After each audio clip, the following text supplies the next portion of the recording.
Our usual host and creator of LaughandaDraft, guys. Massive motherfucking round of applause for Jared Wilder.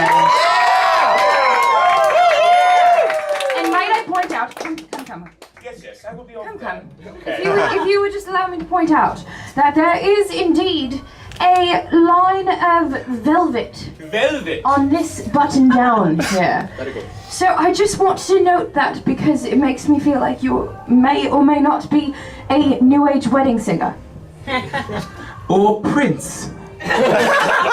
We are going to Purple Rain tonight. I don't know if you heard, but it was on the weather report. Oh, really? Yes. No, I genuinely did not. I got this shirt and I was like, oh yeah, sweet, new shirt. And all of a sudden I'm like, oh my God, are you kidding me? Like just straight down, I was like, how is that velvet? Really? You have velvet on a shirt? I got it at Macy's. Like, I don't even know what's going on there. It came with a cummerbund. Yeah, I know. A Benedict cummerbund. No. Yeah, that's right. That's right. I know, right? Give it on up, seriously. Caitlin Venedam's been amazing tonight. Unbelievable. Also, I promise you this, I did not have myself last. It wound up getting changed up. I'm absolutely not that egotistical.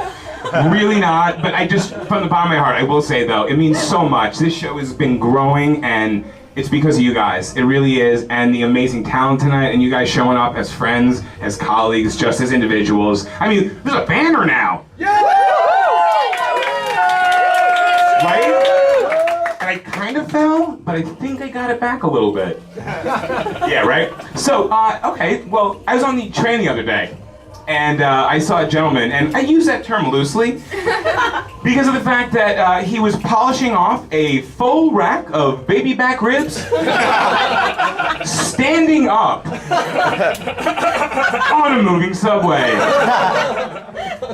It was really the most amazing and disgusting thing I'd seen since 2012, to be honest with you. It's been like a couple of years now. It was amazing, and I walked on and I saw it, and I was like, and everyone around was just disgusted. But they wanted to yakety yak, don't talk back. Me, no. I don't know why. Maybe it's just me. I was transfixed. I was like, we were going up Mount Disgusting together. Right? And we were not going to stop until we reached the summit. I assumed it had a lot of really good barbecue sauces, like Brother Jimmy's that I didn't know about, maybe. And every time he finishes off a rib, he drops it in a little pocket that he has on his side. You know, because of the fact that you have rib pockets for your rib pockets. So there's a genuine possibility that this guy has just bones in all the different pockets on his person. So if you do possibly know a magic spell to bring back Jumanji, just let me know next time, because I would really love it. Honestly, this guy knew what was going on. And like, he was looking around at everybody, and like, to the point where he was like, okay, I'll see you. You think I'm disgusting? Guess what? Check this out. Who owns the roost? Me. Well, not me, Jared, but this guy. Right. And he actually proceeded to languish in licking each individual finger, looking in the eye of every person who was judging him the whole time. And this is not the type of guy who has a wet nap. That's for sure, right? and then at the end of this, he just kind of looked around, train stopped, he just stood up tall, looked around, made sure everybody knows boss, and then just walked out, proud as a peacock. And honestly, I was so amazed. I wanted to give him a standing O, really, but I thought everybody would turn on me at that point in time. It was not a comfortable car at that point in time, guys, really. Well, it's funny that everyone brought up the History Channel tonight, because I am also a very big fan. And I will say, though, from Caitlin, Roberto number two.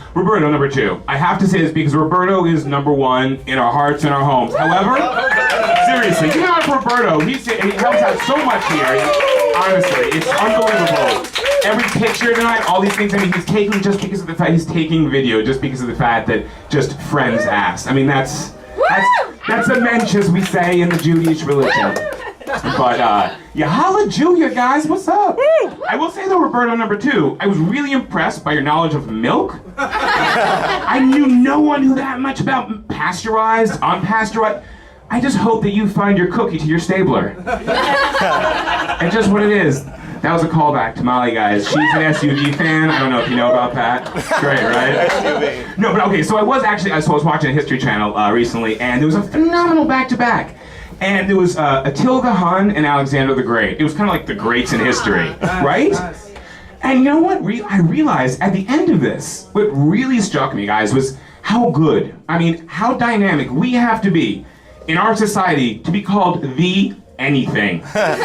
Really, to be given the moniker of the. In this case, right? Alexander the Great.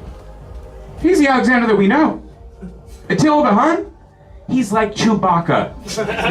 You don't know any of the other Wookiee names. What? You don't know Sam the Hun? No, you don't know Bobby the Hun? No, you know Attila the Hun.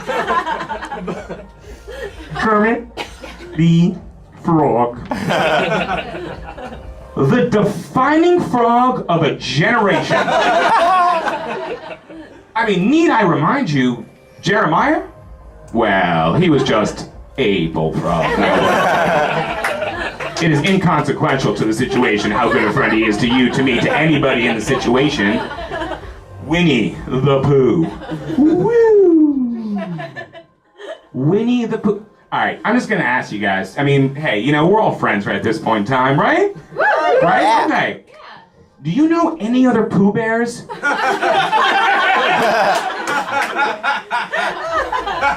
I mean, so much so, we don't even call him Winnie half the time. We just call him a lovable old Pooh Bear. Which, I mean, while we're on that topic, what the fuck is a Pooh Bear? Right?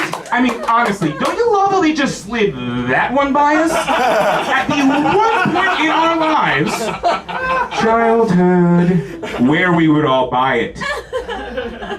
They named him Winnie the Shit Bear. And we opened up our hearts and our homes to this bear. And the we, I mean, is also the royal we. You know, Winnie and I, we were close growing up. And it's just Winnie and Disney. I mean, I look back on my life and I just realized so many of my fantastic memories are made from Disney. And I don't know if you guys saw, but like Little Mermaid just came out recently, right? I was like, yes, I'm gonna get this. And the thing when I was looking back and watching, I realized, you know what? Walt Disney is the pimp drug dealer of big business. Not for reals, all right? Mickey Mouse? Well, he's basically Joe Camel. They get you hooked on their product when you're young, and then by the time you're in your 30s, you have to quit smoking cigarettes or move to the outer boroughs just so you can afford your very expensive Disney Blu-ray DVD habit. They are taking our childhood and they're selling it back to us at a premium. I swear to you, I'm surprised that those DVD vault things don't wind up coming in with an actual ransom note. Here's your childhood. I know, right? I mean, seriously, the Disney DVD vault. I mean, it's crazy, because you know what? Nostalgia. I love nostalgia. I mean, if I could bottle nostalgia and sell it to you guys right now, I'd do it. I would. I'd get you in 2 days if I had Amazon Prime, or you did. Right? I don't know, one of the two. And I was thinking, I was like, you know what, though? This is it. I mean, this is the nostalgia that we're talking about. I mean, Mickey and Joe Camel and... Well, you know, wouldn't it just be so much easier? Wouldn't it be nice to just like pop in Little Mermaid or like all your favorite films and just like, I don't know, sit back for a little bit, maybe an hour and a half, and just, I don't remember what it was like when it was, I don't know, life was simpler, it was easier. And wouldn't that be easier? Wouldn't it be nice? Right? Right? Yeah. I'm just saying, and it's, okay, well, hey, I mean, I have Little Mermaid. Right? I mean, remember when you first saw that? It was young, you were impressionable. Wouldn't it be great? Do you want it? Right? Do you want it back for an hour and a half? Right? Yeah, $29.95, or we're gonna put it in the Disney vault and you will never see your childhood again.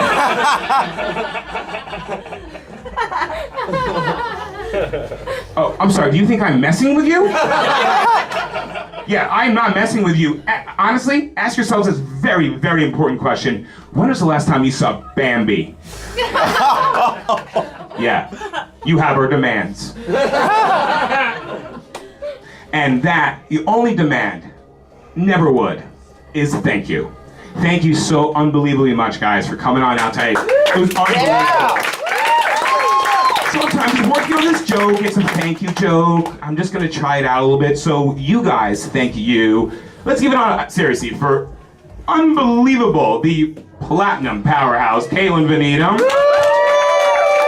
We're gonna bring her on up right now so she can close out this show. But guys, seriously, from the bottom of my heart, thank you so much for coming on now. Love you guys. Yeah. Caitlin Venedam. Massive round of applause for Jared. Thank you for tuning in, honestly, because this has turned into a really, really awesome thing, and we're continuing week after week to make it better and better. You know, we're hopefully going to get the TV up and working.